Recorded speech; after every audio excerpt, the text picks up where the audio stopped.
new legislation would ban banks from banning people for their political beliefs. Yes, this is a real thing. We have Andrew Sorell. He's the Alabama State Auditor. He's here to explain it to us. Andrew, is this real? Do banks really ban people? Could I really check my bank account and find out that maybe because I interviewed you that I don't have a bank account anymore? Well, as crazy as that sounds, it is possible. And I didn't realize it was until 2021 when it first happened to me. And to be clear, me getting debanked really had nothing to do with my public service. I was a state representative at the time before I ran for state auditor. But as far as the banks knew, that had nothing to do with it. It was more the fact that I owned 2 gun stores is what got me debanked. But I'll tell you, I got a letter in the mail one day, and it was from my credit card company, Capital One. And we open it up and it says, I have Capital One. I'm in trouble. Okay, go ahead. You might be. Capital One. They've come out and we've seen in the media recently that they did have a debanking policy for institutions with what they deem reputational risk. So apparently, if they're doing business with a gun, retailer, then they have reputational risk they have to consider. But this letter basically said, we're closing your credit card account in 30 days. It didn't give an explanation. So I'm really confused by this. So my first thought is, my partner forgot to pay the credit card bill, right? Why else would a credit card company drop us unless we're, because we've been great customers for about 6 years. So I called him up. He said, what are you talking about? I said, that's set on auto pay. We're great customers. That's not why we're losing our account. And I said, well, what could it be? I could not understand why Capital One, who was making a good deal of money off us, would drop our account. So a great hassle to our business. We got a different credit card and we transitioned everything over. And you know how it is. Everything is auto billed to your credit card. We probably had 25 other companies we do business with that we had to transition to a new credit card. And inevitably you forget one or two. So then maybe your dumpster doesn't get picked up, your internet gets cut off, all those type hassles. You finally get all those things straightened out and you think you're good to go. So you're established with another credit card company. And then what happens? You get another letter in the mail. And the following year, it wasn't our credit card company. The next year, it was our credit card processor. Now, this one was even more confusing to me because credit card processors deduct their fees from the credit card charges. So it's not like you forget to pay your bill to them, right? They auto deduct it from what they transfer to you. And we were doing about $2 million in revenue at these gun stores. The vast majority, I'd say 80% of that was credit card sales. So they were making a good deal of money off of our company. And again, totally puzzled as to why they would stop doing business. And I thought, this is the second time this has happened to us. This is certainly strange. So I thought, well, I got to stop this from happening. Like, how do I prevent this? And I thought, I know I'm going to go to my local bank because I know those people and they're not going to drop me. Like if there's a problem there's somebody I can actually go talk to. So I went to First Metro Bank in Florence where I know people and we signed up for credit card processing, albeit at a higher rate. Right. It's not as good of a percentage as the national people charge. But at this point, we just want to quit having the hassle. So we got all of that updated. And again, I thought we were good. I thought we were done until the next year when my insurance company also dropped us. And finally, I'm like, this is nuts. What is going on here? So we call our insurance broker and his comment immediately was, oh, yeah, this is happening to all the gun stores. And then it hit me. Oh, my goodness. I've been so dense for 2 years. I haven't understood it. We are being debanked for our political beliefs, for the fact that we sell guns. We're a Second Amendment organization. That is why we are being debanked.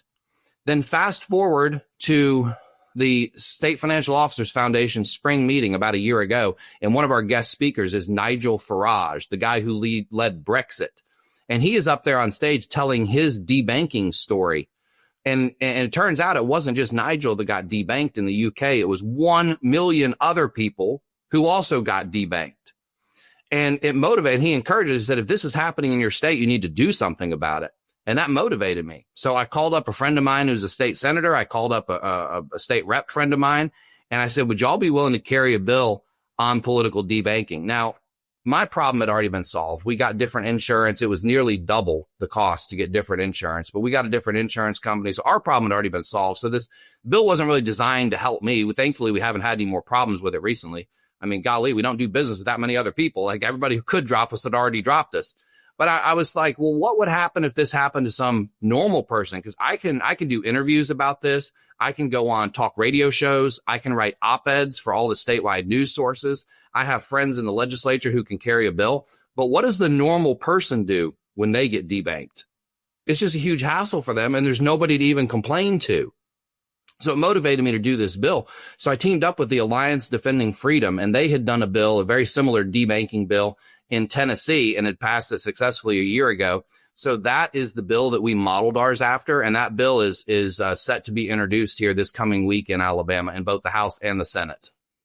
Okay. So you have state legislation there. I'm assuming you're not the only one. And then there's also a federal bill that's been introduced. I believe Tim Scott introduced that, if I'm correct. It's Tim Scott, and I'm proud to say that our Alabama Senator Katie Britt is also championing that issue, and her staff actually reached out to me 2 days ago for a quote, which I happily provided to them. So, look, if we can solve this on the federal level, fantastic. That would be great if we just solve it for all Americans at once. But in the meantime, I think we need to be pushing this at the state level as well.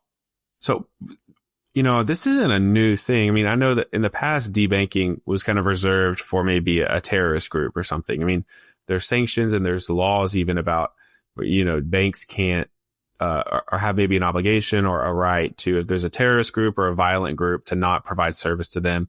But this has gone beyond to, is it just gun stores? Is it still happening to gun stores, or is it other people? I guess you mentioned Nigel Farage. He's not, really in the gun movement. So how big a problem is this? Is this just a one-off fluke, or is this happening rampantly in the U.S. and just no one's talking? When it happened to Nigel, he had never really heard of this before either. And then he finds out it happened to 1 million other people. But no, it's not. It's pro-life organizations. It's Republican clubs.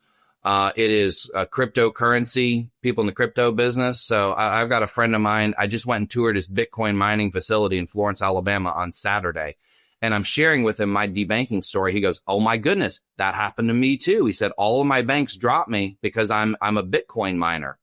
And I was like, wow, what is going on? But it's like he doesn't even know who to tell his story to get this problem solved. We don't know exactly how widespread this is, because it's not like the banks send you a letter and say, "We're debanking you because you're a pro-life organization." They're not going to ever admit that, right? They just say, "We're closing your account." Most people just move on and open another account. So you never actually got confirmation from the banks that it was because you're a gun store. They don't want to admit that or whatever it may be, right? No, absolutely not. And if it had only happened once, you could write it off to some other possibly external factor.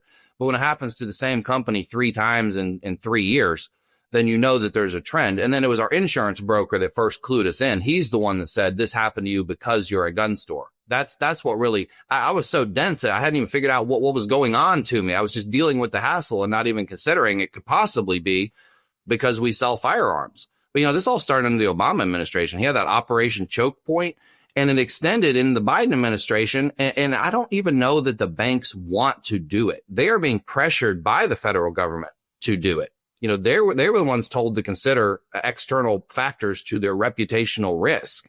Well, apparently to the Biden administration, that meant if you're providing banking services to, pro-life groups, Republican women's groups, something like that, Eagle Forum of Alabama, they had a huge hassle with it. So this has happened to numerous people. It's not just me. I'm just the one who picked up the banner and is kind of leading the charge on this fight here in Alabama.